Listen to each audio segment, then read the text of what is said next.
दोस्तों वीडियो को एक लाइक और चैनल को सब्सक्राइब जरूर करें, क्योंकि आपका लाइक और सब्सक्राइब हमारे लिए बहुत ही महत्वपूर्ण होता है। इस नए ऑफिस में काम करते हुए मुझे 3 महीने ही हुए हैं और अब तक मेरे सभी सहयोगी जान चुके हैं कि मैं ऑफिस की ब्यूटी क्वीन मानसी को बहुत चाहता हूँ। मुझे इस बात की चिंता अक्सर सताती है कि जहाँ मैं उससे शादी करने को मरा जा रहा हूँ, वहीं वह मुझे सिर्फ अच्छा दोस्त ही बनाए रखना चाहती है। मानसी और मेरे प्रेम संबंध में और ज्यादा जटिलता पैदा करने वाली शख्सियत का नाम है शिखा। साथ वाले ऑफिस में कार्यरत शौक और चंचल स्वभाव वाली शिखा अकेले में ही नहीं बल्कि सबके सामने भी मेरे साथ फ्लर्ट करने का कोई मौका नहीं चूकती है। दुनिया की कोई लड़की तुम्हें इतनी खुशी नहीं दे सकती जितनी मैं दूंगी। खासकर बेडरूम में तुम्हारे हर सपने को पूरा करने की गारंटी देती हूँ। शादी के लिए मेरी हाँ सुनने को शिखा अकेले में मुझे अक्सर ऐसे प्रलोभन देती। तुम पागल हो क्या? अरे किसी ने कभी तुम्हारी ऐसी बातों को सुन लिया तो लोग तुम्हें बदनाम कर देंगे। उसकी बिंदास बातें सुनकर मैं सचमुच हैरान हो उठता। मुझे लोगों की कतई परवाह नहीं और यह साबित करना मेरे लिए बहुत आसान है कि मैं गलत लड़की नहीं हूं। तुम यह कैसे साबित कर सकती हो? ओ पागलों की लीडर, तू मेरा पीछा छोड़ और कोई नया शिकार ढूंढ।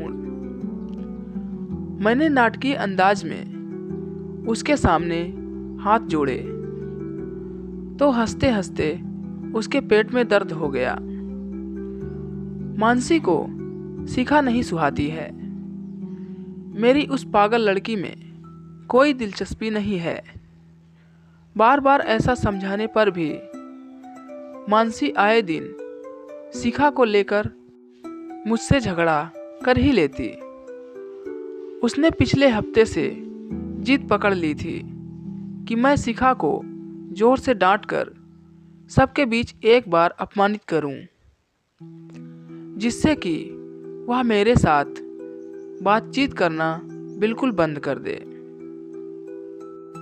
मेरी समझ से वह हल्के फुल्के मनोरंजन के लिए मेरे साथ फ्लर्ट करने का नाटक करती है। उसे सबके बीच अपमानित करना गलत होगा, क्योंकि वह दिल की बुरी नहीं है। मानसी, मेरे इस जवाब को सुन। मानसी ने 2 दिन तक मुझसे सीधे मुंह बात नहीं की थी। मैंने तंग आकर दूसरे दिन शिखा को लंच टाइम में सख्ती से समझाया। मैं बहुत सीरियसली कह रहा हूँ कि तुम मुझसे दूर रहा करो। क्यों? उसने आंखें मटकाते हुए कारण जानना चाहा। क्योंकि तुम्हारा मेरे आगे पीछे घूमना मानसी को अच्छा नहीं लगता है। उसे अच्छा नहीं लगता है तो मेरी बला से बेवकूफ मैं उससे शादी करना चाहता हूँ। मुझसे बड़े बेवकूफ। मानसी मुझसे जरा सी ज्यादा सुंदर जरूर है, पर मैं दावे से कह रही हूँ कि मेरी जैसी शानदार लड़की तुम्हें पूरे संसार में नहीं मिलेगी। देवी, तू मेरे ऊपर लाइन मारना छोड़ दे। मैं अपने पापी दिल के हाथों मजबूर होने के कारण तुमसे दूर नहीं रह सकती हूँ। लव, मुहावरा तो कम से कम ठीक से बोल। मेरी जान की दुश्मन पापी पेट होता है, दिल नहीं। तुम्हें क्या पता कि मेरा पापी दिल सपनों में तुम्हारे साथ कैसे कैसे गुल खिलाता है। इस डायलॉग को बोलते हुए उसके जो हाव भाव थे, उन्हें देखकर मैं ऐसा शर्माया कि उससे आगे कुछ कहते नहीं बना। पिछले हफ्ते मानसी ने अब तक मुझसे शादी के लिए हाँ ना कहने के पीछे छिपे कारण बता दिए। मेरे मम्मी पापा की आपस में कभी नहीं बनी। पापा अभी भी मम्मी पर हाथ उठा देते हैं। भाभी घर में बहुत क्लेश करती हैं। मेरी बड़ी बहन अपने 3 साल के बेटे के साथ मायके आई हुई है, क्योंकि जीजा जी किसी दूसरी के चक्कर में पड़ गए हैं। समाज में नीचा दिखाने वाले इन कारणों के चलते मुझे लगता था कि अपनी शादी हो जाने के बाद मैं अपने पति और ससुराल वालों से कभी आंखें ऊंची करके बात नहीं कर पाऊंगी। अब अगर तुम्हें इन बातों से फर्क न पड़ता हो तो मैं तुमसे शादी करने के लिए हाँ कह सकती हूँ। मुझे इन सब बातों से बिल्कुल भी फर्क नहीं पड़ता है। I am so happy. Mansi की हाँ सुनकर मेरी खुशी का सचमुच कोई ठिकाना नहीं रहा था। उस दिन के बाद मानसी ने बड़े हक के साथ मुझे शिखा से कोई संबंध न रखने की चेतावनी दिन में कई बार देनी शुरू कर दी थी। उसे किसी से भी खबर मिलती कि शिखा मुझसे कहीं बातें कर रही थी तो वह मुझसे झगड़ा जरूर करती। मैंने परेशान होकर एक दिन शिखा की सीट पर जाकर विनती की।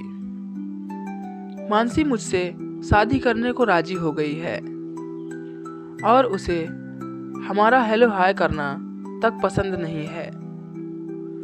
तुम मुझसे दूर रहा करो प्लीज।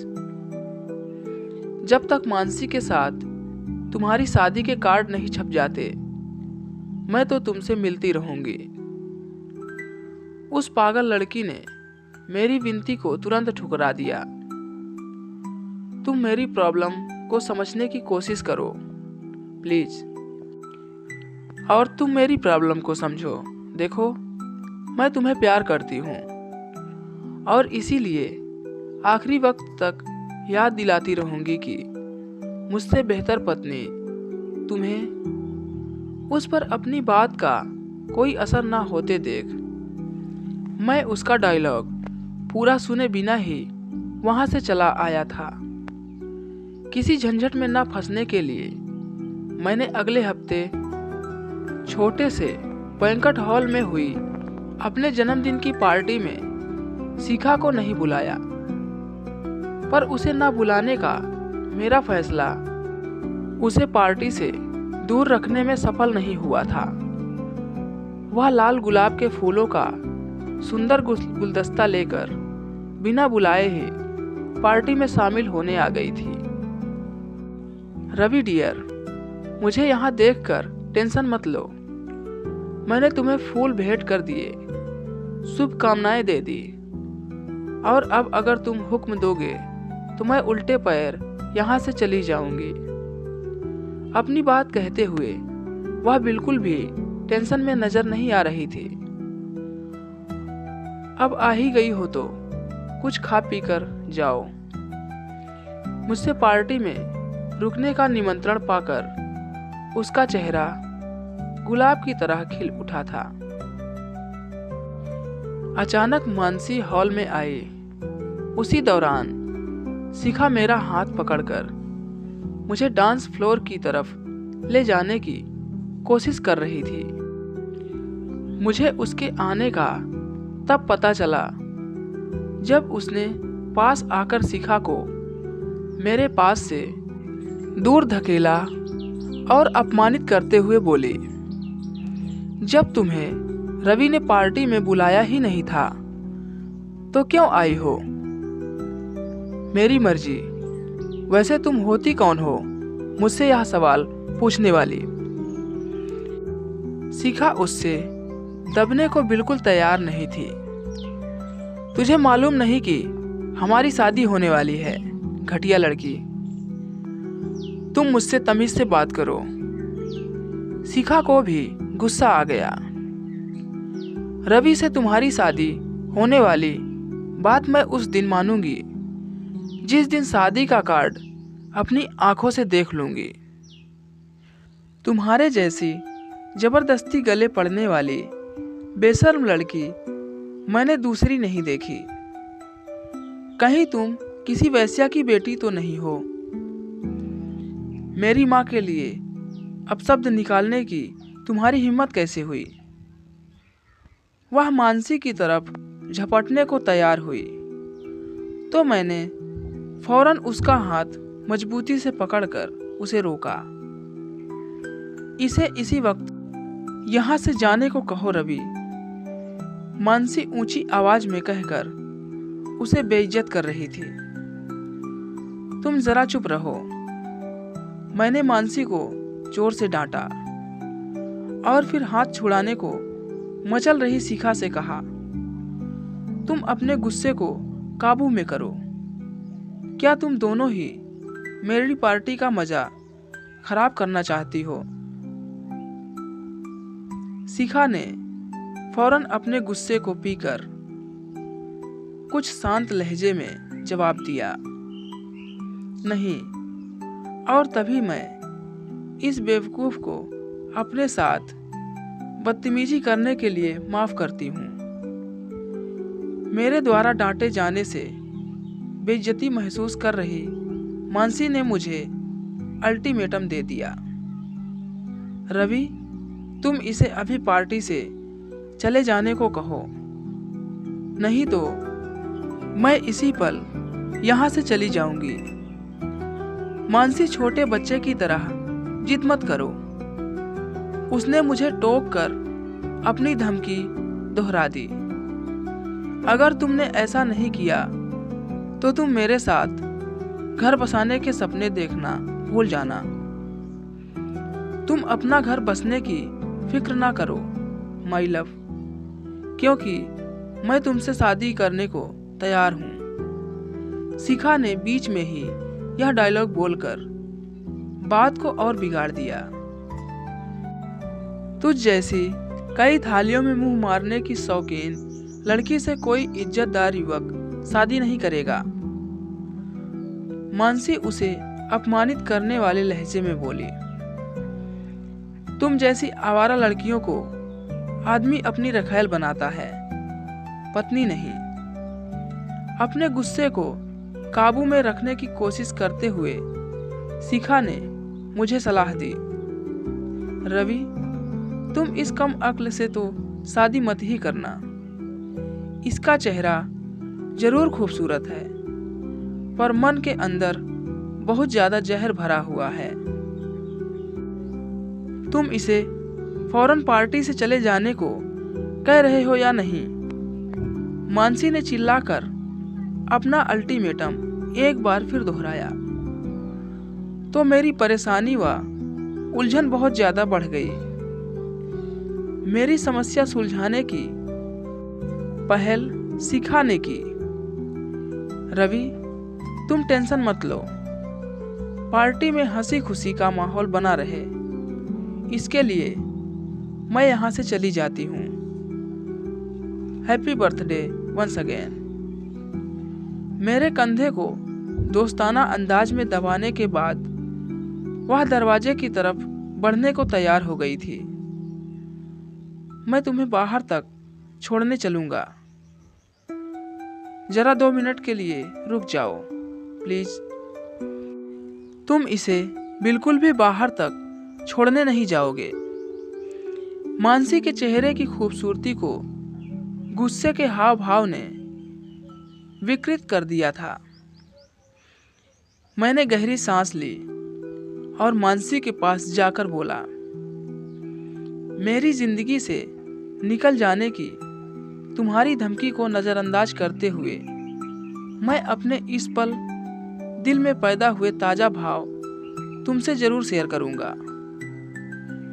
सच यही है कि आजकल मेरी जिंदगी में सारी टेंशन तुम्हारे और सारा हंसना मुस्कुराना शिखा के कारण हो रहा है।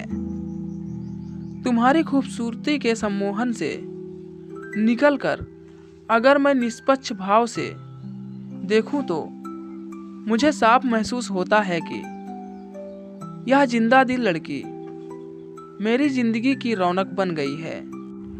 Go to hell. मेरी बात सुनकर आग बबूला हो उठी मानसी को जन्मदिन की बिना शुभकामनाएं दिए दरवाजे की तरफ जाता देखकर भी मैंने उसे रोकने की कोई कोशिश नहीं की। मैं शिखा का हाथ पकड़कर मुस्कुराते हुए बोला, ओ पगली लड़की, मुझे साफ नजर आ रहा है कि अगर तुम मेरी जिंदगी से निकल गई तो वह रसहीन हो जाएगी। तुम अगर मुझे आश्वासन दो कि तुम अपने जिंदा दिल व्यक्तित्व को कभी नहीं मुरझाने दोगी, तो मैं तुमसे एक महत्वपूर्ण सवाल पूछना चाहूंगा। माय डियर रवि, मैं तुम्हारे प्यार में हमेशा ऐसी ही पागल बनी रहूंगी। प्लीज जल्दी से वह खास सवाल पूछो ना। वह उस छोटी बच्ची की तरह खुश नजर आ रही थी जिसे अपना मनपसंद उपहार मिलने की आशा हो। अपने बहुत से शुभचिंतकों की चेतावनी को नजरअंदाज कर मैं तुम्हारे जैसी बिंदास लड़की को अपनी जीवन संगिनी बनाने का रिस्क लेने को तैयार हूं। क्या तुम मुझसे शादी करोगी? हुर्रे, मैं तुमसे शादी करने को बिल्कुल तैयार हूं माय लव। जीत का जोरदार नारा लगाते हुए उसने सबके सामने हमारे नए रिश्ते पर स्वीकृत की मुहर लगा दी थी। तो दोस्तों, आज की ये कहानी आपको कैसी लगी कमेंट कर जरूर बताएं। दोस्तों, कहानी पसंद आई तो वीडियो को एक लाइक जरूर करें और हमारे चैनल पर नए हैं तो हमारे चैनल को सब्सक्राइब जरूर करें। तो मिलते हैं अगले वीडियो में एक और नई मज़ेदार कहानी के साथ। तब तक के लिए goodbye and thank you.